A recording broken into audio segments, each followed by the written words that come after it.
23 मई 2014 की रात लगभग 9 बजे के आसपास का ये वक्त रहा होगा। एक महिला अपने 6 महीने के बच्चे को दूध पिला रही थी। उसकी 1.5 साल की बेटी जो पास में खेल रही थी। इसी बीच में उसके पति विवेक की एंट्री होती है। जैसे ही विवेक ने अपनी पत्नी सविता को देखा और सविता को देखने के बाद उसने कहा कि और तुम कैसी हो पिछले 5 महीने में, और तुमने कितने आशिक तैयार कर लिए। जैसे ही पत्नी ने यह बात सुनी, पत्नी को गुस्सा आने लगता है। दरअसल जनवरी 2014 को उसकी पत्नी अपने मायके चली जाती है नाराज होकर, क्योंकि इससे पहले भी वो इसी तरह की बातें कर रहा था। उसके चरित्र पर कई तरह के सवाल खड़े कर रहा था। कई महीने बीत जाते हैं और 15 मई 2014 को उसकी पत्नी जब वापस अपने घर आती है, बच्चे को दूध पिला रही थी, दूसरा बेटी उसकी खेल रही थी। पति ने जब ये बात कही तो इन दोनों में कहासुनी शुरू हो जाती है। कहासुनी कुछ ज्यादा हो जाती है। पत्नी भी कुछ कहती है, पति भी कुछ कहता है, और पति का गुस्सा कुछ इतना बढ़ जाता है कि जिस चारपाई पर उसकी पत्नी सविता बैठी हुई थी, उसी चारपाई के उसने उस पाए को तोड़ता है, और पाए को तोड़ने के बाद अपनी पत्नी के बाद एक सर में बहुत तेजी से पूरी ताकत से वार करता है। पत्नी खूनम खान हो जाती है और वहीं जमीन पर गिर जाती है। लेकिन उसके पति विवेक का गुस्सा यहां भी शांत नहीं होता है। उसने एक के बाद एक 4-5 लातें उसके सीने में जोर से मारी। उसके बाद मामला बिल्कुल पूरी तरह से शांत हो जाता है। कहीं से कोई आवाज नहीं आ रही थी। बिल्कुल पूरी तरह से सन्नाटा सा पसर जाता है। इस घटना को जब 24 घंटे बीत जाते हैं, तब विवेक की बहन अर्चना और उसका जो पति होता है कमलाकर पावनकर, दरअसल ये भी आ जाते हैं। जब ये आते हैं तो उसके बाद उसका जीजा होता है सविता के मायके में फोन करके कहता है कि तुम्हारी बेटी अचानक से लापता हो गई है, बच्चों को इस बार यहीं छोड़ के चली गई है, आखिरकार उसका कहीं पता करके देखो। हमने तो उसको सब जगह ढूंढ लिया लेकिन वो मिल नहीं रही है। जैसे ये खबर पहुंचती है तो सविता की जो माँ होती है गीताबाई, वो नजदीकी पुलिस स्टेशन जाती है और जाकर अपनी बेटी की गुमशुदगी दर्ज करा देती है। अब ऐसी स्थिति में विवेक की जो बहन अर्चना आई हुई थी, विवेक की बहन ने सोचा कि इन बच्चों का क्या होगा। 6 महीने का ये लड़का है और 1.5 साल की ये लड़की है। आखिरकार उन दोनों बच्चों को अर्चना अपने साथ लेकर चली जाती है। लेकिन कहानी अभी यहाँ खत्म नहीं होती है, बल्कि कहानी यहीं से शुरू होती है और आगे चल के इस कहानी में 5 और कत्ल होते हैं, वो भी बहुत भयानक रूप में। आदाब, नमस्कार, सत श्री अकाल। मैं उस्मान सैफी। आज की जो सच्ची घटना मैं आपको सुनाने जा रहा हूँ, ये सच्ची घटना है महाराष्ट्र प्रदेश का एक जिला है नागपुर। नागपुर की ही एक तहसील है मोदा, और मोदा तहसील का एक गांव लगता है नवर गांव। दरअसल नवर गांव की बात कर रहा हूं। 30 मई 2014 की सुबह लगभग 5 बजे के आसपास का वक्त रहा होगा। धनराज शिवखड़े अपने खेत पर शौच करने के लिए गया हुआ था, और जैसे ही वो जाता है तो उसके हाथ में एक टॉर्च होती है। उसने जो टॉर्च जलाई हुई थी तो उसी के खेत में जो पुआल था, धान की फसल से जो तैयार होता है पुआल, उसको उसने देखा तो उसे आग लगी हुई थी, पूरी तरह से जल चुका था। आखिरकार उसने जो उस पर टॉर्च लाकर देखता है तो एक चमकती हुई चीज थी। उसके पास जाता है तो एक ऐसा लग रहा था जैसे कोई सोना या कोई चांदी चमक रहा है। उसने और ज्यादा करीब से जाकर देखा तो एक हाथ में चांदी का कड़ा था। उस पर जैसे ही टॉर्च की लाइट लगती है, टॉर्च की लाइट लगने के बाद वो अचानक से चमक जाता है। उसकी चीखें इसलिए निकल जाती हैं क्योंकि पास में ही एक मानव का सर था और वो पूरी तरह से जला हुआ था, हाथ भी जला हुआ था। अब उसने जोर जोर से चीखना चिल्लाना शुरू कर दिया। इतनी जोर से चीखा कि उसकी चीखों की आवाज गांव तक पहुंच जाती है। गांव के लोग मौके पर आते हैं, और जैसे लोग मौके पर आते हैं उसके बाद पुलिस को सूचना दी जाती है। पुलिस भी यहाँ मौके पर आती है। मौके पर आने के बाद आखिरकार जब उस जली हुई जो राख थी पुआल से, उस राख को छाना जाता है, देखा जाता है, तो उसके अंदर मंगलसूत्र निकलता है, कान की बाली निकलती है, पैरों की अंगूठियां निकलती है और चांदी का कड़ा निकलता है। आखिरकार ये किसके हैं ये पहचानना बहुत जरूरी था। ये लाश किसकी है जो बहुत मात्रा में जल चुकी थी, ये लाश किसकी है। तभी किसी ने कहा कि अभी 2-4 दिन पहले एक महिला की गुमशुदगी जो दर्ज हुई थी, आप इसके बारे में पता कर लीजिए, कहीं ऐसा तो नहीं है वो हो। दरअसल उस महिला की जो गुमशुदगी दर्ज हुई थी वो 25 मई 2014 को हुई थी, जिसकी जो इस सविता नाम की एक महिला है जो अचानक से लापता हो जाती है। पहले पुलिस जाती है उसके सास के पास, और सास को वो सारे जो जेवर मिले हुए थे उस राख के ढेर में उन्हें दिखाया जाता है। कहा जाता है कि ये मंगलसूत्र क्या तुम्हारी बेटे की बहू का है? तो वो कहती है कि मेरे बेटी की बहू का ये मंगलसूत्र नहीं है। उसने मंगलसूत्र, उसने कड़ा, उसने कान की बाली, उसने पैरों की अंगूठियां, सबको उसने इनकार कर दिया। उसने कहा कि ये मेरी बहू का है ही नहीं।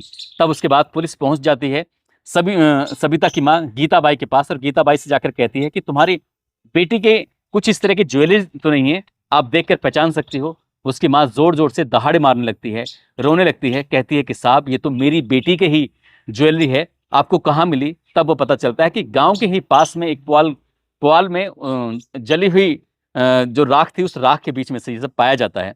पुलिस ने उस लाश के जो अंश थे, जो अवशेष थे, उन्हें कब्जे में लेती है, और जो बच्चे थे उन बच्चों की डीएनए लिए जाते हैं। साथ ही उस लाश की डीएनए लिए जाते हैं और चेक किया जाता है, तो पता चलता है कि ये सविता की ही लाश थी।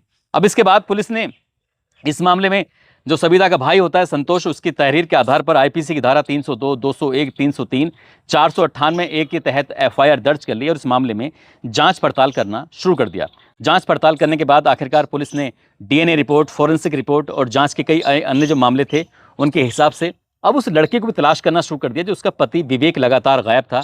आखिरकार 11 जून 2014 को विवेक पुलिस के हत्थे चढ़ जाता है। वो इधर उधर छुपा हुआ था अपने रिश्तेदारों के यहाँ।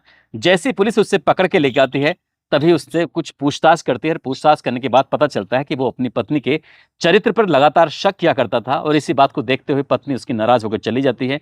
इसी के बाद वो वापस जब लौट के आती है तो इसी बात पर उनकी कहासुनी भी शुरू हो जाती है। कहासुनी कुछ ज़्यादा हो जाती है और ज़्यादा में ही ये पता चलता है कि उसने अपनी पत्नी को खाट के एक पाया निकाला, उसके बाद उसने अपनी पत्नी को मारा और वहाँ से दूर ले जाकर जंगल में जो खेत थे, खेत में ही एक पुआल के जो ढेर लगा हुआ था उससे पर उस लाश को रख देता है और उसमें आग लगा देता है। पुलिस ने पूरे घटनाक्रम का खुलासा कर दिया था और खुलासा करने के बाद आखिरकार इस व्यक्ति को गिरफ्तार किया और गिरफ्तार करने के बाद इसको जेल भेज दिया जाता है। जैसे ये जेल जाता है तो 1 साल 21 दिन लगातार ये केस चलता है। इसमें तारीखें पड़ती हैं। 30 नवंबर 2015 को कोर्ट की तरफ से फैसला आता है और फैसले में बताया जाता है कि विवेक को आजीवन कारावास की सजा सुनाई जाती है। जैसे आजीवन कारावास की सजा सुनाई जाती है तो उसके पैरों तले जमीन खिसक जाती है। उसकी जो जिंदगी थी, उसकी जो दुनिया थी, वो पूरी तरह से रुक चुकी थी, थम चुकी थी। एक दिन की बात है, नागपुर की सेंट्रल जेल में उसका जीजा उससे मिलने के लिए आता है, कमलाकर पबनाकर। कमलाकर पबनकर जैसे उसके पास आता है तो जीजा को देखने के बाद वो जोर जोर से रोने लगता है, बिलखने लगता है। कहता है, जीजा बहुत बड़ी गलती हो गई है, आप मेरी मदद कर दीजिए। मैं आपसे मदद की लगातार गुहार लगा रहा हूँ, मुझे इस जेल में नहीं रहना है, मुझे इस जेल से बाहर निकाल लीजिए। जैसे उसकी जीजा ने बात सुनी, उसने कहा ठीक है देखते हैं। मामला हाई कोर्ट पहुंच जाता है। हाई कोर्ट में इस मामले की जब सुनवाई हो रही थी तो जीजा ने बहुत अच्छे से पैरवी की और बहुत अच्छे से वकील किया, जो महंगा वकील था।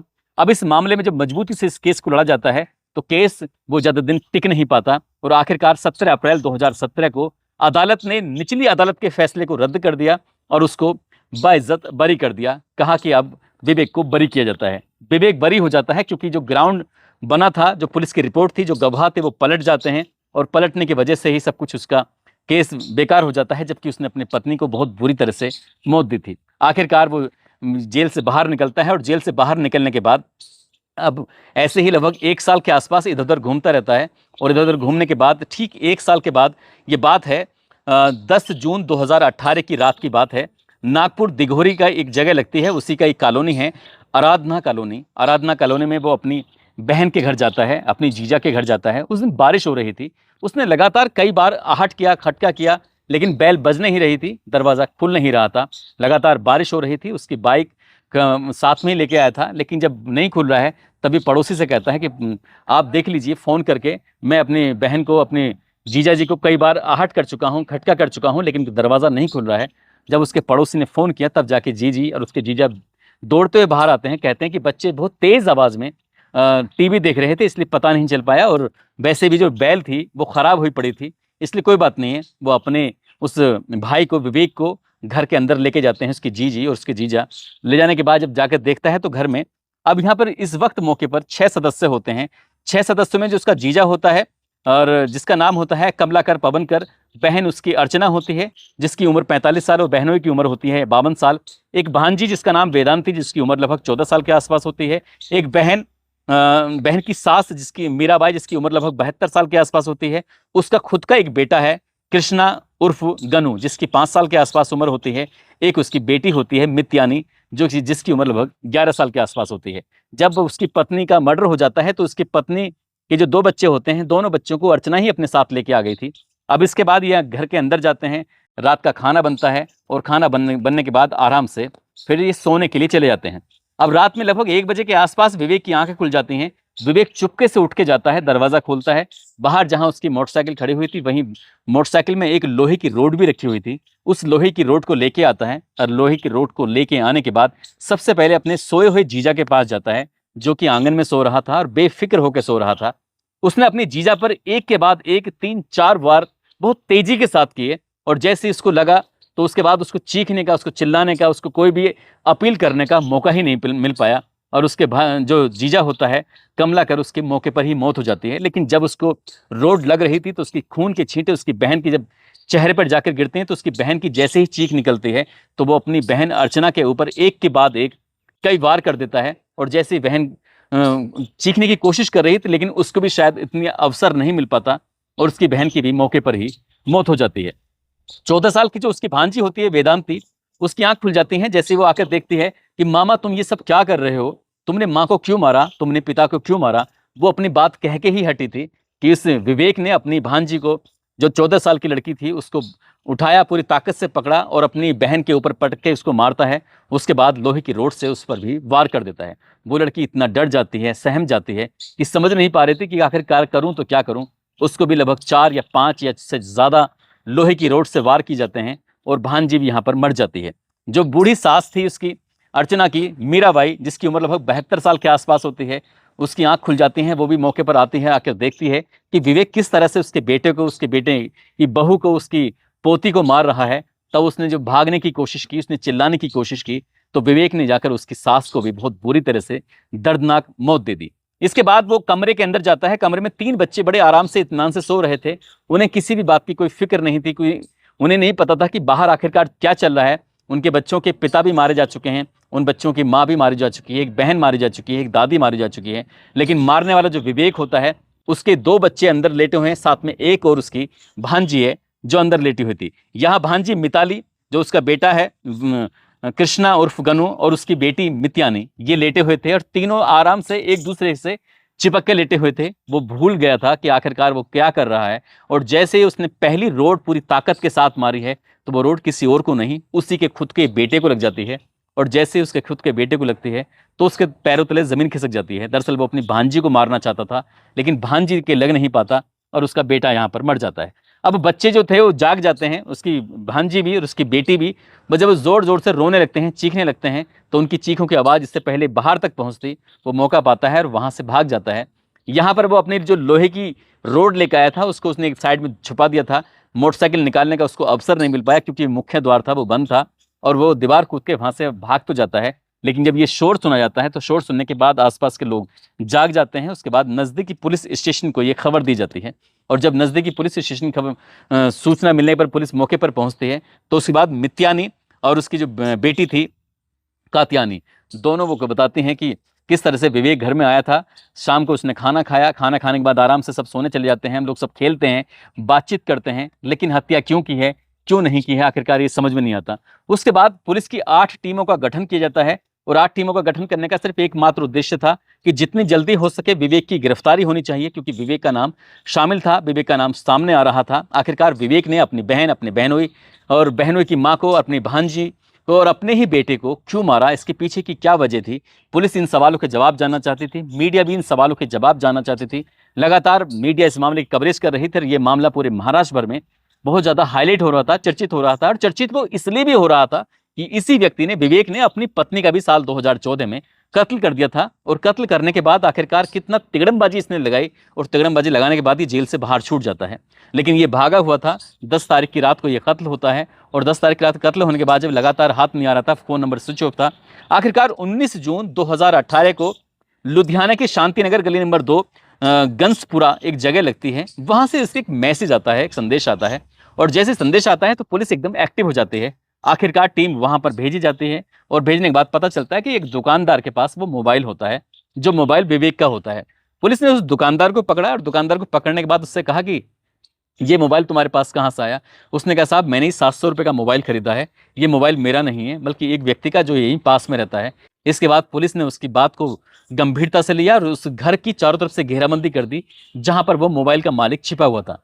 पता चलता है कि वो विवेक ही था। आखिरकार पुलिस ने विवेक को गिरफ्तार किया और गिरफ्तार करने के बाद जब उसे पूछताछ के लिए लेके आते हैं, उससे पूछताछ की जाती है। उसे लुधियाना से सीधा हवाई जहाज के माध्यम से पहुंचाया जाता है नागपुर में। और जब वहां से उससे पूछताछ की जा रही थी तो उसने चौंकाने वाली बात कही। उसने कहा कि जब वो जेल चला जाता है अपनी पत्नी के ही मर्डर के इल्जाम में, तो उसका बहनोई उसकी मदद करता है और मदद करने के बाद उस पर लाखों रुपए बता देता है कि तुम पर लाखों रुपए खर्च हुए हैं, तुम्हें लाखों रुपए तो देने ही पड़ेंगे। लेकिन उसके पैसे देने की उतनी उसकी हैसियत नहीं थी। वो इन पैसे का इंतजाम करता तो कहाँ से करता। तभी उससे कहा जाता है कि तुम्हारे नाम जो जमीन है उस जमीन को बेच डालो और जमीन को बेचने के बाद उसका जो कर्जा है उसका पूरा करो। तुम्हारे जो दोनों बच्चे उसके घर पर रह रहे हैं, कम से कम उसके 5,000 रुपये महीने का खर्चा तुम्हें भेजना चाहिए, लेकिन वो खर्चा देने में असमर्थ हो जाता है। एक दिन वो अपने बच्चों को लेने के लिए अपनी बहन के पास, अर्चना के पास जाता है, तो बहन कह देती है कि तुम्हारे घर में कोई महिला नहीं है, इन बच्चों की परवरिश किसी महिला के बिना हो नहीं पाएगी, इसलिए तुम इन बच्चों को यहीं छोड़ दो, मैं ही इनको अच्छे से परवरिश करूंगी। और वो वाकई अर्चना उन बच्चों की अच्छे से परवरिश कर रही थी। ये बात कितनी सच है कितनी झूठ है, ये तो खैर मरने वाला ही बता सकता था, लेकिन मरने वाले कभी वापस लौट कर नहीं आते हैं। कि क्या वाकई बात पैसों के लेकर लड़ाई थी या क्या बात जमीन को लेकर लड़ाई थी, क्योंकि जिससे लड़ाई थी वो मारा जा चुका था और पुलिस की पूछताछ में कुछ ऐसे ही बात सामने आती है। आखिरकार पुलिस ने 18 सितंबर 2018 को इस मामले में चार्जशीट दाखिल की और नागपुर के सेशन कोर्ट ने 4 साल 6 महीना और 28 दिन के बाद इस मामले में अपना फैसला दिया। 18 दिसंबर 2023 को इस विवेक को मृत्युदंड की सजा सुनाई जाती है और कहा जाता है कि इस व्यक्ति को तब तक फांसी के फंदे पर लटका के रखा जाए जब तक इसके प्राण ना निकल जाएं। आखिरकार उस व्यक्ति की जीने की बहुत सारी इच्छा थी। मामला फिर वो हाई कोर्ट में अपील करता है और जिस मामले की हाई कोर्ट में अपील होती है तो 27 मार्च 2024 को हाई कोर्ट ने निचली अदालत के इस फैसले को बरकरार रखा। उसके बारे में कहा गया कि अगर इस व्यक्ति को खुले समाज में छोड़ दिया जाए तो ये फिर से हत्याएं करेगा, जैसे इसने अपनी पत्नी की हत्या की थी, जैसे इसने अपनी बहन की, अपनी बहनों की, अपनी भांजी की, अपनी बेटी की और अपनी बहन की सास की हत्या की थी। इसी तरह से बाहर हत्या करेगा, इसलिए इसको बाहर निकलने का कोई अधिकार नहीं है। फिलहाल मामला सुप्रीम कोर्ट में विचाराधीन चल रहा है। क्या ये निकल पाएगा, ये नहीं निकल पाएगा, ये तो खैर भविष्य के गर्भ में छिपा है, क्योंकि कानून में बहुत सारी तिकड़मबाजी होती है। जैसे अपनी पत्नी को मारने के बाद ये जेल से बाहर निकल गया था, हो सकता है कि आगे भी कुछ भी हो सकता है, कुछ कह नहीं सकते। लेकिन फिलहाल इसको मृत्युदंड की सजा सुनाई हुई है। अभी तारीख निश्चित नहीं की है कि ये कब इसको फांसी दी जाएगी, लेकिन जब जब इस कहानी के बारे में नागपुर महाराष्ट्र में बातचीत होती है तो लोगों को यकीन नहीं होता कि एक आदमी इतना घिनौना काम कैसे कर सकता है, इतना हीनियस कैसे हो सकता है, आखिरकार इतना बेदर्द इंसान कैसे हो सकता है। दोस्तों, इस घटनाक्रम को सुनाने का उद्देश्य किसी को परेशान करना नहीं है, किसी का दिल दुखाना नहीं है, बल्कि आपको जागरूक करना है, आपको सचेत करना है। साथ ही ये भी बताना है कि ये जो व्यक्ति है अभी फिलहाल पुणे की यरवदा जेल के अंदर बंद है और इसने कई लोगों के साथ वहां पर मारपीट भी की थी, इसलिए इसका रिकॉर्ड है जेल के अंदर भी पूरी तरह से खराब है और बेकार है। उत्तराखंड के रुड़की की रहने वाली सुषमा डवास मैडम, जो कि मुझे कभी पढ़ाया करती थी ग्रेजुएशन में, उनकी बेटी जिनका नाम युविका है, आज उनकी का जन्मदिन है। इनको जन्मदिन की बहुत बहुत शुभकामनाएं, बहुत बहुत मुबारकबाद। साथ ही बीरमपुर के रहने वाले अमित कुमार यादव, श्रेयस कुमार, संदीप कुमार राजपूत, विहान जोशी, कृष्णा सक्सेना, दीपांशु कुशवाहा, आज इनका भी जन्मदिन है। इनको भी जन्मदिन की बहुत बहुत शुभकामनाएं, बहुत बहुत मुबारकबाद। कुछ लोगों ने नाम लेने की अपील की है, जिसमें Mohammad Qasim, Daljeet Singh, Nikhil Sharma, Vishal Tandon, Robin Singh, doctor Suresh, Shahwan Ansari, Johnny, Vijay Maurya, Kajal Kumari, Anu Chauhan, Himmat Singh, मधु गौतम, हरीश पटेल, नानक सिंह, राजपाल सैनी, दिनेश कुमार यादव, गौरव कुमार तिवारी, सोनू कुमार। आप सब लोग अपना ख्याल रखें, सुरक्षित रहें। जय हिंद, जय भारत।